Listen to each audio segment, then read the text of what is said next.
Next చేసేది నిన్నే. ఈ డైలాగ్ మనం చూసుకున్నట్లయితే మన mega power star Ram Charan ఎవడులో చెప్పినటువంటి డైలాగ్. ప్రెసెంట్ ఇదే డైలాగ్ మన రామ్ చరణ్ గారికి పడుతుంది. సో ఇందుకు కారణం ఏంటి అనేటటువంటి విషయాలు ఈ వీడియోలో మనం తెలుసుకోబోతున్నాం. నేను మీ శివ, వెల్కమ్ టు సాస్ టీవీ.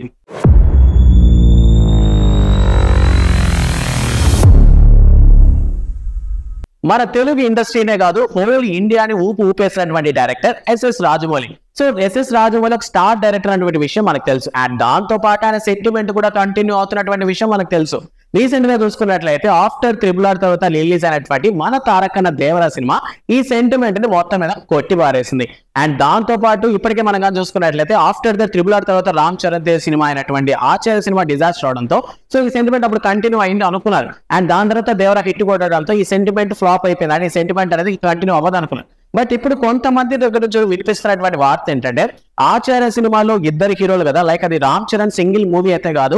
సో దాన్ని కంపేర్ చేసుకోవడానికి ఛాన్సే లేదు. యాక్చువల్లీ ఇన్ కేస్ గానీ ఆ టైంలోనే సింగిల్ గా మా మెగా పవర్ స్టార్ కానీ సింగిల్ హీరోగా కానీ వచ్చుంటే ఆ టైంలోనే విత్ క్యాన్సిల్ అయిపోయింది. ఈ సెంటిమెంట్ అనేది అప్పుడే పోయి ఉండేది. సో ఆ టైంలో కొంచెం సినిమా తీయలేదు కాబట్టి అండ్ అది మెగాస్టార్ యొక్క కథ పరంగా చూసుకున్నట్లయితే ఫ్లాప్ గానీ మా మెగా పవర్ స్టార్ యొక్క సినిమా కాదు కాబట్టి ఆ సెంటిమెంట్ కి మా మెగా పవర్ స్టార్ కి సంబంధం లేదని కొంతమంది ఫ్యాన్స్ అయితే మాట్లాడుతున్నారు. అండ్ ఈ లెక్కన మనం చూసుకున్నట్లయితే చాలా మంది మైండ్ లో దేవరా తర్వాత రిలీజ్ కాబోతున్నటువంటి గేమ్ చేంజర్ మీద కాన్సన్ట్రేషన్ పడింది. అండ్ దేవరా ఏంటంటే ఇప్పటికే హిట్ టాక్ ని సంపాదించేసుకుంది. అండ్ ఇక్కడ సోలో అంటే త్రిబుల్ ఆర్ సినిమా తర్వాత సోలోగా రామ్ చరణ్ సినిమా ఏదైనా ఉంది అంటే ఆబ్వియస్లీ గేమ్ చేంజరే. సో శంకర్ డైరెక్షన్ లో కైరా అద్వానీ హీరోయిన్ గా రాబోతున్నటువంటి ఈ game changer cinema pan Indian level లో రిలీజ్ కాబోతున్న విషయం మనకు తెలిసిందే. ఈ సినిమాకి సంబంధించి ఇప్పటికే 2 సాంగ్స్ అయితే రిలీజ్ చేయడం జరిగింది. బట్ ఇక్కడ వచ్చినటువంటి ప్రాబ్లం ఏంటి అంటే సో ఆఫ్టర్ దట్ వస్తున్నటువంటి సోలో మూవీ కాబట్టి ఇప్పటికే శంకర్ డైరెక్షన్ వచ్చినటువంటి భారతీయుడు ఇప్పుడనే కాదు కానీ ఐ సినిమా తర్వాత విక్రమ్ నటించినటువంటి ఐ సినిమా తర్వాత వచ్చినటువంటి శంకర్ సినిమాలన్నీ కూడాను ఒకప్పుడు ఉన్నటువంటి ఆ లుకింగ్ లేదనమాట. ఒకప్పుడు ఉన్నటువంటి డైరెక్షన్స్ కానీ కథ కానీ లేకపోవడంతో వరుస పెట్టి అన్ని ఫ్లాప్స్ అవుతూనే వస్తున్నాయి. రీసెంట్ గా రిలీజ్ అయినటువంటి భారతీయుడు 2 తో పాటు. సో అందువల్ల గేమ్ చేంజర్ మీద జనాలకు పెద్ద ఎక్స్పెక్టేషన్స్ లేవు. నిన్న పెట్టినటువంటి సాస్ టీవీ యొక్క పోల్ లో కూడా ఇదే తేలింది. చాలా మంది గేమ్ చేంజర్ మీద ఎక్స్పెక్టేషన్స్ లేనట్టే మాకైతే పోల్ వచ్చింది అనమాట. సో ఓవరాల్ గా చూసుకున్నట్లయితే గేమ్ చేంజర్ సినిమా పోతుంది అనేటటువంటి మాటలే జనాల్లో ఎక్కువగా వినిపిస్తున్నాయి. అండ్ అంతేకాకుండా కొంతమంది అదర్ ఫ్యాన్స్ ఎవరైతే ఉన్నారో వాళ్ళు ఏం చెప్తున్నారంటే Ram Charan cinema before release అయినా ఆఫ్టర్ రిలీజ్ అయినా సో త్రిబుల్ ఆర్ తర్వాత వచ్చినటువంటి రామ్ చరణ్ సోలో సినిమా ఖచ్చితంగా పోయే ఛాన్స్ ఉందని ఎక్కువ మంది మాట్లాడుతున్నారు. సో దీనికి సంబంధించి నెక్స్ట్ మూవీ రామ్ చరణ్ దే ఫ్లాప్ అవ్వబోతుందనే కొంతమంది టాక్.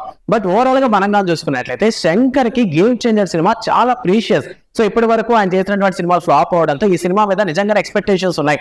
అందుకని ఈ సినిమా డైరెక్ట్ గా తెలుగు హీరోతో తీస్తున్నారు. Telugu producer and music director కూడా మార్చేశాడు. సో ఇప్పటి వరకు మనం చూసుకున్నట్లయితే శంకర్ డైరెక్షన్ వచ్చినటువంటి మాక్సిమం అన్ని సినిమాలకి ఏఆర్ రెహమాన్ మ్యూజిక్ డైరెక్టర్ గా ఉండేవాళ్ళు. బట్ ఈ సినిమాకి సంబంధించి మాత్రం మన తమన్ మావని సెలెక్ట్ చేసుకున్నాడు. సో ఓవరాల్ గా అతని కథని స్క్రిప్ట్ ని కూడాను పూర్తిగా ఎక్కువగా కాన్సన్ట్రేషన్ చేసి కథనంతా స్క్రిప్ట్ ని రెడీ చేసేసుకున్నారు. అండ్ దానికి సంబంధించి ఎక్కువ వర్క్ చేసినట్టే మనకు తెలుస్తుంది. సో ప్రెసెంట్ ఈ గేమ్ చేంజర్ సినిమా హిట్ చాలా ముఖ్యం. అండ్ నాట్ ఓన్లీ డైరెక్టర్, ఈ సినిమాకి సంబంధించినటువంటి మ్యూజిక్ డైరెక్టర్ కూడా ఈ సినిమా చాలా ఇంపార్టెంట్. ఎందుకంటే 2024 లో వచ్చినటువంటి ఈ గుంటూరు కారం సినిమా ఏదైతే ఉందో ఆ సినిమా కూడా మన తమన్ మావ మ్యూజిక్ అందించాడు. సో మొత్తం మీద సినిమా అయితే అంత పెద్దగా జనాలకి అంటే పబ్లిక్ పరంగా ఫ్యామిలీ ఆడియన్స్ ఎంటర్టైన్ చేసినప్పటికీ కమర్షియల్ గా ఎందుకో చాలా మందిని ఆకట్టుకోలేదు. సో అందువల్ల తమన్ మావ కూడా మ్యూజిక్ పరంగా అంత మంచి సక్సెస్ రాలేదు. సో అందువల్ల తమన్ మావకి సక్సెస్ కావాలంటే ఆబ్వియస్లీ గేమ్ చేంజర్ లో అతను పూర్తి ప్రదర్శన 100% ఇవ్వాలన్నమాట. సో అందువల్ల తమన్ మావ కూడా చాలా ఇంపార్టెంట్ ఈ గేమ్ చేంజర్ సినిమా. సో ఈ పరంగా చూసుకున్నట్లయితే గేమ్ చేంజర్ మీద చాలా కాన్సన్ట్రేషన్ చేసి మూవీని అన్ని రకాలుగా అంటే ఎక్కడ మైనస్ లేకుండా ప్లాన్ చేస్తున్నారంట. సో దీనికి సంబంధించి చూస్తే మాత్రం సినిమా హిట్ అయ్యే ఛాన్సే ఉంది. సో కొంతమంది మెగా ఫ్యాన్స్ ఏమంటారంటే ఆచార్యని మేము లెక్కలోకే తీసుకోము, సో గేమ్ చేంజర్ తో చూడండి ఈసారి హిట్ పడుతుంది అన్నారు.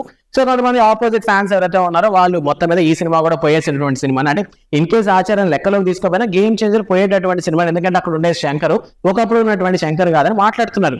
సో ఓవరాల్ గా చూసుకున్నట్లయితే రాజమౌళి సెంటిమెంట్ కంప్లీట్ అయిపోయింది అన్నటువంటి టాక్ వచ్చిన తర్వాత నుంచి లేదు ఇదేం కంప్లీట్ అవ్వలేదు, next Ram Charan cinema flop అవ్వబోతుంది అని చెప్పి మరో పక్క మాట్లాడుతున్నారు. సో ఓవరాల్ గా సినిమా హిట్ అయినా ఫట్ అయినా రాజమౌళి గారికి ఎక్కడో ఎఫెక్ట్ పడేటట్టే ఉంది. సో మొత్తానికి సెంటిమెంట్ ఇంకా కంటిన్యూ అయ్యే ఛాన్స్ ఉందా లేదా కట్టే ఛాన్స్ ఉందన్న విషయాన్ని కామెంట్ సెక్షన్ లో మాతో పంచుకోండి.